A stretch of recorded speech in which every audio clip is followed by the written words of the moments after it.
Saat beberapa menit dia duduk dan menjaga suara wanita yang tertawa di belakang samar-samar.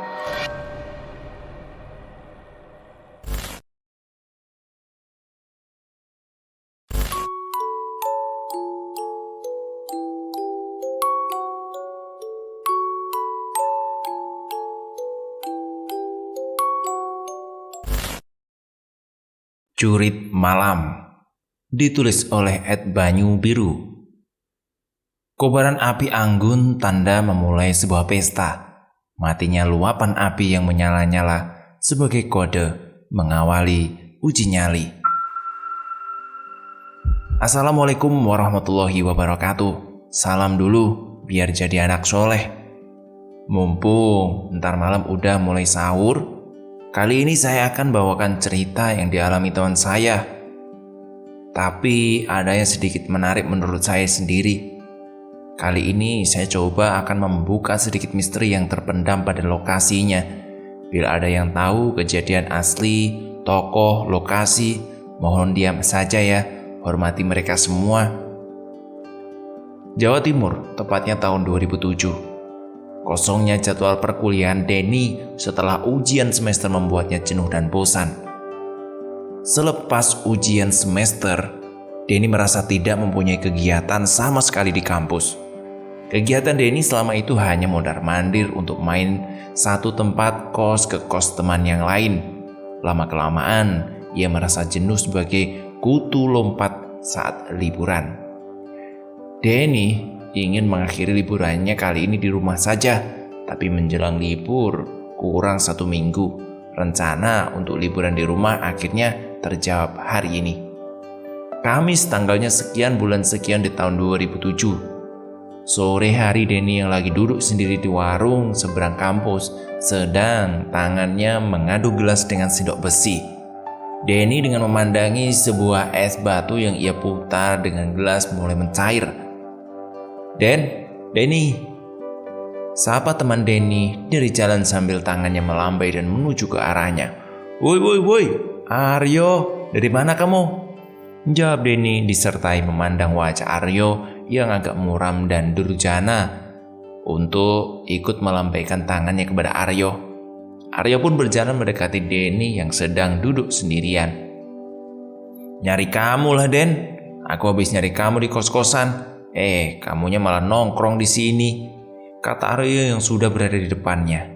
Aryo sendiri dengan posisi duduk sebelum mulai pembicaraan Denny. Memang ada apa, Yo? Aku di sini mau pulang kampung, terang Denny. Wajah Aryo mulai sedih mendengar pernyataan ini, tapi ia tak patah arang untuk merayunya. Bantuin aku dong, Den. Di tempat kerjaku besok ada kemah, pinta Aryo. Gluk. Air yang masuk lewat tenggorokan Aryo. Lantas botol air minum Aryo diletakkan secara perlahan di meja depannya.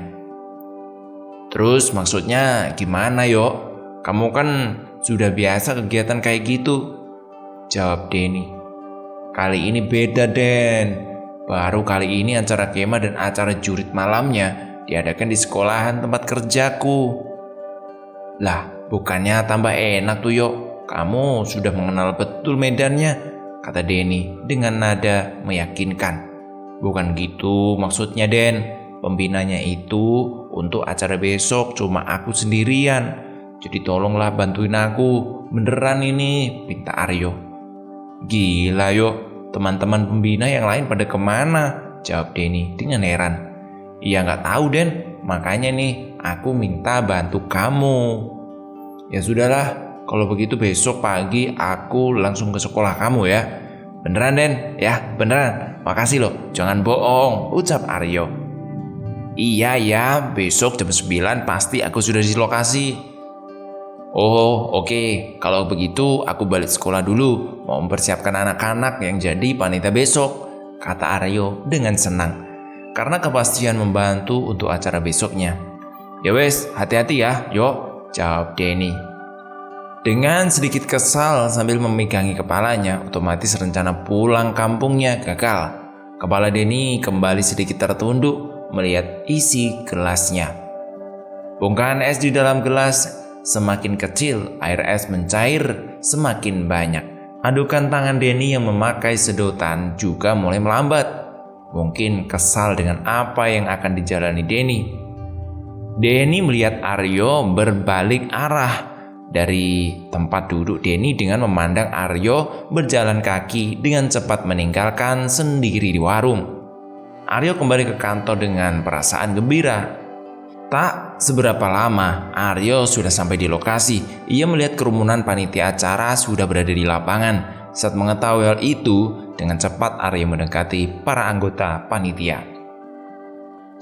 Aryo langsung ikut bergabung dengan membaur bersama mereka dan mengatur tugas di jajaran panitia. Sebagai pembina di sekolahan, dia sangat bertanggung jawab. Aryo dengan penuh tanggung jawab menyelesaikan persiapan untuk esok harinya. Sedangkan untuk Denny sendiri, ia langsung kembali pulang ke tempat kosannya. Jumat, tanggalnya sekian bulan sekian tahunnya 2007. Pagi sekitar jam 7, selesai Denny mandi, dia segera masuk kamar untuk berganti kostum. Seragam coklat mulai dipakai oleh Denny. Berbagai atribut mulai dia kenakan satu persatu. Mulai dari hasduk, ring hasduk, baret pembina, tanda peci, ikat pinggang, sepatu, dan semuanya lengkap. Dirasa sudah merasa perfect untuk berpenampilan kali ini. Hal ini diyakinkan dengan memandangi penampilannya di depan kaca.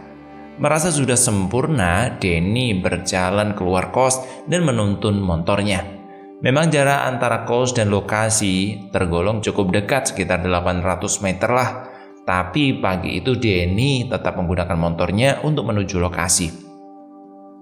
Dia mengarahkan motornya untuk ke warung langganan yang berada di depan kampus. Setelah sarapan, ia tak butuh waktu lama untuk menuju lokasi. Sekian menit motor Denny masuk ke gerbang SMA negeri yang besar itu, sekolah favorit di salah satu kabupaten di Jawa Timur. Motor melaju melewati pos sapam di kiri jalan setelah melewati gerbang utama. Merasa baru pertama kali masuk sekolah, Denny berhenti sebentar dan berjalan menuju ke pos sapam. Sampai di pos sapam, Denny mendapati ada 2 orang yang sudah menjaga tempat. "Pak, mohon maaf ya, mau tanya ini, untuk tempat parkirannya di mana ya?" "Oh, di belakang, Pak," ya, jawab salah satu petugas keamanan. Lantas setelah memahami apa yang dimaksud petugas keamanan itu, Denny kembali bersama motornya melaju menuju parkiran sekolah. Tak lupa matanya memandangi pemandangan di sekeliling sekolah pagi itu. Dan beberapa peserta yang sudah datang, tapi untuk panitia sudah siap dengan bergerombol di depan lapangan. Memang lokasi yang akan dijadikan acara 2 hari ke depan terlihat sangat rindang pohonnya. Pohon-pohon itu tinggi menjulang dengan rapi mengelilingi lapangan utama hingga ke belakang gedung sekolah. Sampai tak terasa, motor Denny akhirnya terhenti di belakang sekolah. Sesampai tempat yang dituju, dia langsung memarkirkan motornya. Tempat parkir sekolah ini berada di belakang sekolah, tepatnya sebelah sisi timur. Sebenarnya tempat parkir ini untuk siswa. Semua jadi satu dengan tujuan untuk mendisiplinkan semua peserta dan memudahkan pengawasan. Selesai memarkirkan, Denny berjalan ke depan dengan melangkahkan kaki. Memang selama berteman dengan Aryo, Denny belum pernah sama sekali main ke tempat kerja temannya ini. Pertama, Denny berjalan menuju gedung utama depan dan tujuan utama untuk mencari Aryo. Dari kejauhan di depan kantor, ia sudah mendapati temannya berdiri. "Den, cepat-cepat sini," kata Aryo dengan memandang Denny perlahan. Denny pagi itu hanya membalas dengan senyuman palsunya yang tersungging. Karena teringat rencana pulang kampungnya yang gagal itu. Sambil berlahan, sampailah akhirnya Denny bertemu Aryo. Kantor Aryo sendiri langsung berhadapan dengan lapangan. Pertemuan mereka dimulai dengan berjabat tangan dan basa-basi. Sambil mengenang masa lalu mereka gayeng berdiri sambil ngobrol di pagi hari itu. Satu persatu mereka masuk ke lokasi. Siswa dan siswi sedikit demi sedikit mulai bergerombol di lapangan. Panitia yang sudah siap dari dini hari dengan sigap mulai mengkoordinir para peserta. Hari masih pagi, pembukaan untuk acara perkemahan dimulai. Tak terasa dengan arahan panitia, para peserta sudah berbaris rapi di tempat masing-masing. Dan selanjutnya berganti waka kesiswaan untuk memberi sambutan. Baru selanjutnya terakhir diisi oleh Aryo selaku pembina acara. Selesai acara seremonial, para peserta dipandu oleh panitia untuk mendirikan tenda. Waktu itu peserta dibagi menjadi dua. Bagi siswa putra akan bermukim di tenda, sedangkan peserta putri akan bermukim di aula sekolah.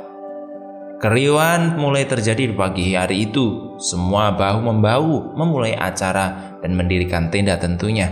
Meski tenda-tenda itu dipakai peserta putra, tapi untuk peserta putri juga ikut membantu mendirikan tenda. Untuk Denny sendiri hanya memandu para panitia karena ia sebagai salah satu yang dituakan.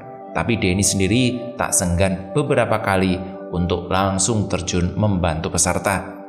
Oke, panitia di acara ini terdiri dari alumni SMA Negeri dan siswa senior di kelas 12. Di hari itu panitia jumlahnya sangat banyak karena harus mengkoordinir peserta yang banyak juga.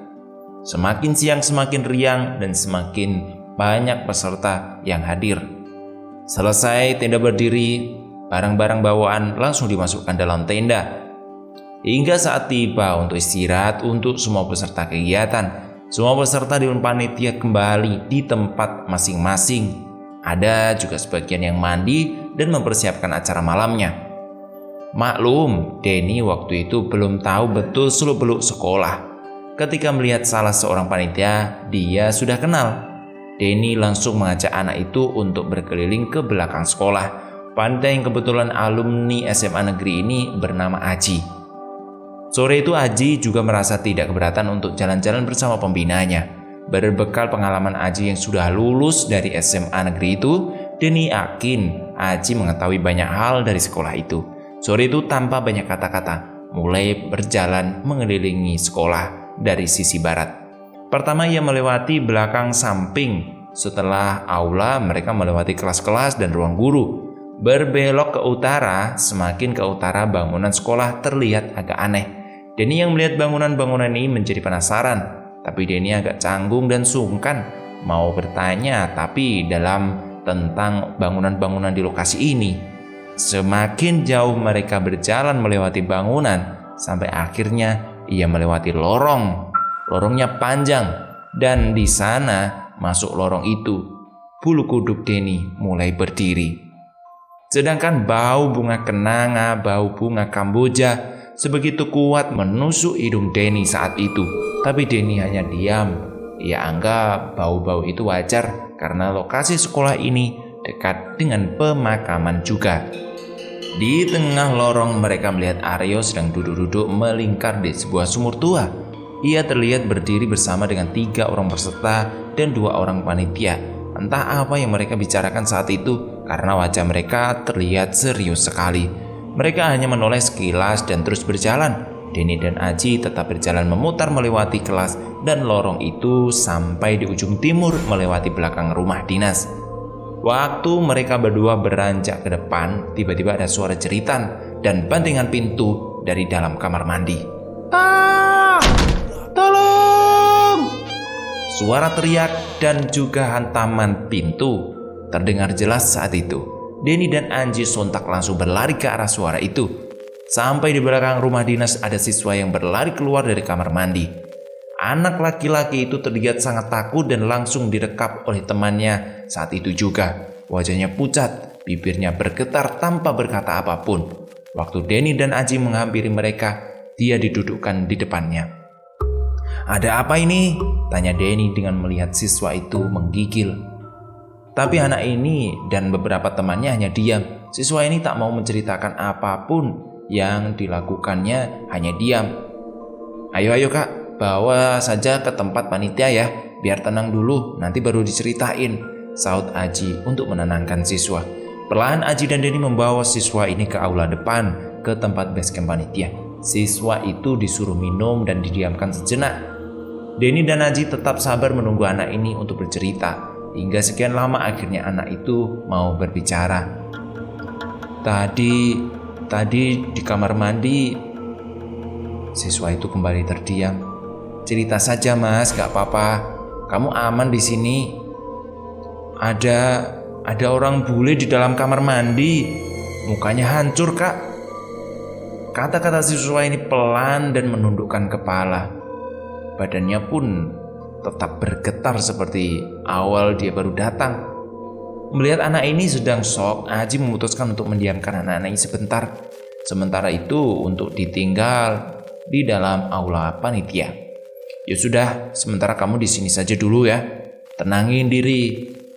Aji bertindak sedemikian agar para peserta lain tidak terusik dengan kejadian barusan. Denny sendiri yang merasa penasaran menyeret Aji untuk pindah ke depan aula. Cici, sebenarnya ada apa nih di sekolah di sini? Kok aneh? Tanya Denny penasaran sambil menggandeng punggung Aji. Biasa Kak, namanya sekolah pasti ada penunggunya kan? Jawab Aji dengan tenang. Tapi Ji, ini masih sore. Terus panitia yang lain gimana? Tanya Denny. Tenang aja Kak, panitia sudah paham lokasi di sini dan mereka juga sudah punya pegangan masing-masing. Hah? Pegangan? Bukan masalah pegangan ini Ji, tapi belum selesai Denny bicara, Aryo datang dengan membawa mobil pickup. Dia memberhentikan mobil tepat di samping aula. Dia keluar dengan satu orang panitia. Setelah keluar, dia dihampiri Denny yang tengah berdiri dengan Aji, sedangkan panitia satunya lagi menurunkan nasi bungkus di belakang bak pickup. Cici, bantu ini tuh, pinta Aryo yang berjalan ke arah Denny. Siap Kak, siap, jawab Aji. Loh, yo, kamu bukannya tadi di belakang? Kata Denny penasaran. Ngawur kamu. Sebelum istirahat tadi aku keluar ambil nasi bungkus ini loh. Tanya saja sama tuh Rio kalau nggak percaya, jawab Aryo. Denny makin penasaran mendengar jawaban itu. Menatap Aji lekat-lekat dan berjalan ke arahnya sambil membawa kantong kresek berisi nasi bungkus. Cici, yang di belakang tadi, kata Denny penuh curiga. Aji hanya menaikkan kedua alisnya sebagai jawaban atas pertanyaan Denny.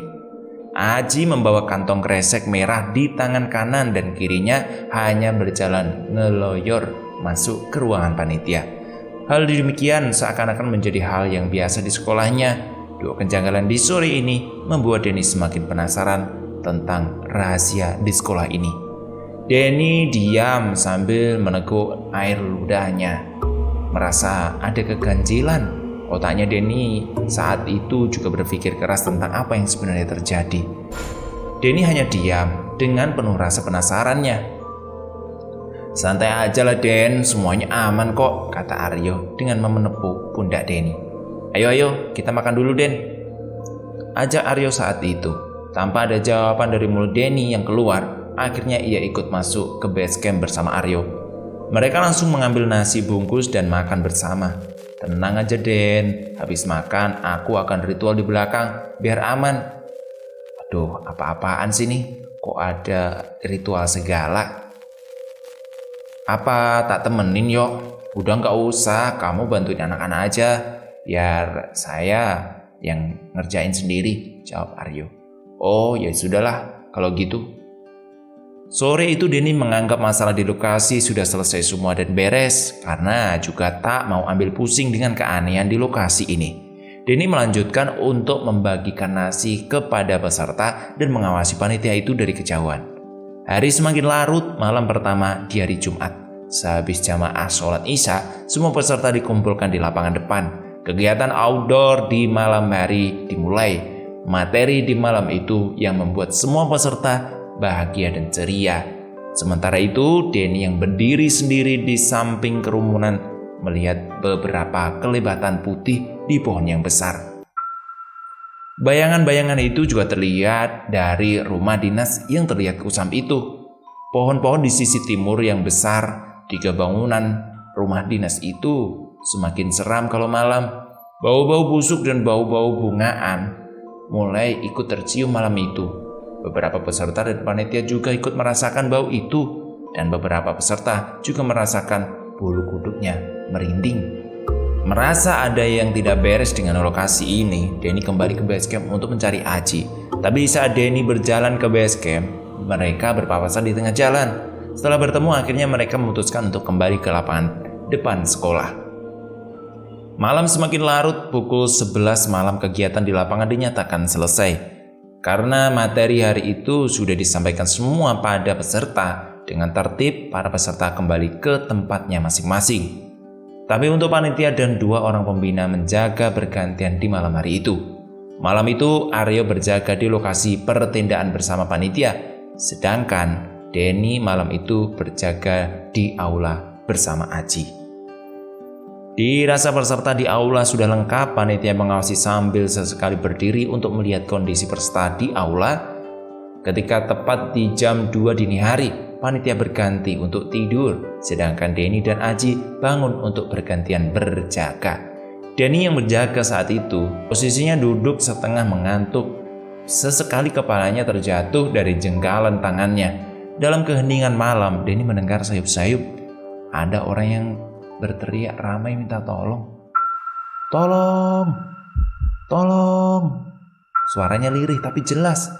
Dengan seksama, ia mendengar suara tolong itu semakin lama semakin ramai.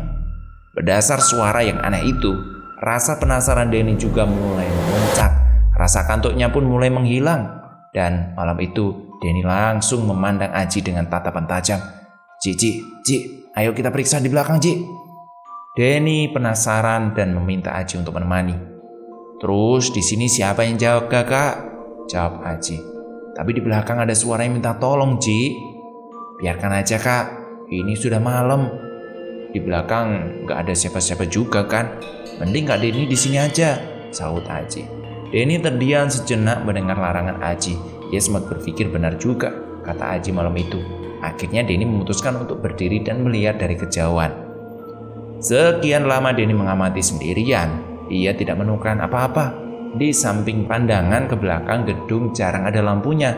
Kalaupun ada di belakang hanya terlihat putih dan sebagian kuning meredup. Dengan hilangnya suara-suara itu, Denny memutuskan untuk kembali menjaga aula di keheningan malam. Telinganya terdengar lagi suara-suara dari dalam kelas. Suara itu meramaikan peran di sepinya, seperti suara bangku yang ditabuh secara berirama. Di saat Denny duduk dengan tenang, lama-kelamaan Denny mulai terganggu. Denny langsung berdiri dan berjalan sendiri untuk memeriksa kelas. Saat dapat baru saja berjalan 5 langkah suara Aji dari belakang mengeras. Kak, jangan Kak, biarkan saja suaranya, kata Aji. Kenapa tuh Ji? Siapa tahu ada peserta yang masih main-main di dalam kelas. Percaya sama Aji Kak, pokoknya jangan kesana, kata Aji yang mulai duduk dengan meyakinkan.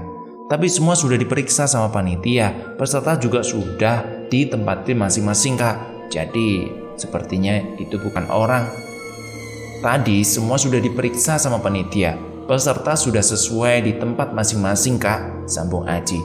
Dalam otak Denny makin heran. Daripada ribut dengan Aji, Denny pun mengikuti perkataan Aji. Akhirnya Denny kembali ke depan aula dan kumpul dengan panitia yang lain. Saat beberapa menit dia duduk dan menjaga, suara wanita yang tertawa di belakang samar-samar. Tapi Aji dan teman-teman panitia yang malam itu hanya bersikap cuek, tak tahu mau mempedulikan masalah itu. Aji sendiri sedangkan sudah menyimpan beberapa pengalaman tentang sekolah ini dan memahami apa yang terjadi di sekolahnya. Denny pun ikut diam dan tak memedulikan suara wanita yang tertawa itu. Waktu terus berjalan, tak terasa subuh sudah menjelang. Suara tarhim di masjid sekolah telah dikumandangkan. Satu persatu peserta mulai dari yang aula dan di dalam tenda, mereka semua berjalan beriringan untuk tertib masuk ke dalam masjid untuk sholat. Selesai acara sholat subuh, semua masing-masing berkumpul di area masjid. Mereka semua diwajibkan untuk mengikuti kultum yang dipandu oleh panitia. Kegiatan pagi itu, semua peserta senam yang dipandu oleh 1 orang instruktur dari unsur panitia. Setelah acara senam, semua peserta bergantian untuk mandi dan makan.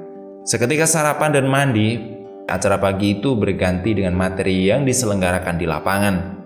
Jam terus berputar, materi demi materi disampaikan. Dan masih teringat di benak Denny, sekitar jam 15.30 atau sekitar jam setengah 4 sore, seluruh panitia dikumpulkan bersama Aryo dan Denny di basecamp aula. Mereka merencanakan untuk acara malam nanti. Sementara itu, pendekatan dimulai untuk menentukan hantu apa yang digunakan untuk gimmick di lokasi. Siapa saja yang menjaga, pengawalnya siapa, yang mengamankan siapa, semua sudah diatur dalam rapat itu. Dan mereka sepakat akan memakai kain putih-putih sejenis mukena akan diperankan oleh beberapa panitia di 3 pos. Waktu meeting kecil ini dilaksanakan mereka sebelum berbagi tugas.